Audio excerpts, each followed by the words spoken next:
Just in case you were wondering, gasoline here in Cuba costs about $3 US a gallon. Back in the States, it fell another 2 cents overnight to a nationwide average of $2.48. And oil is down to just over $54 a barrel. We've been looking at the impact of falling fuel prices around the U.S., and tonight Manuel Bojorquez is in New Orleans. The sparks are still flying for Louisiana companies that make equipment for the oil industry, but the outlook has started to dim.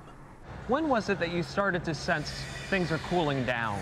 I'd probably say within the last 2 months. Chris Aston runs Cajun Cutters, which has had to lay off 2 of its 90 employees in the last month. I find that the oil companies can probably survive, but until they see something steady, they're going to put some of their larger capital projects on hold.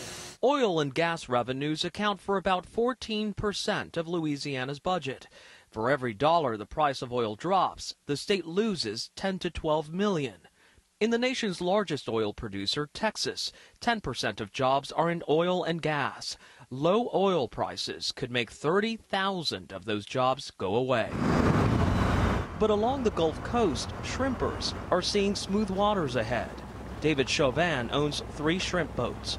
You've seen people that have been in the oil and gas industry actually jump out and come back into the fishing industry because it's going to be more profitable for them to do so. Large boats can hold 10,000 gallons of fuel, about 75% of their expenses.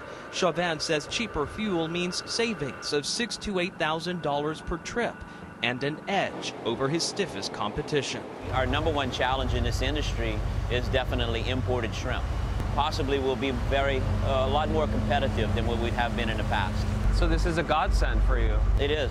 It is.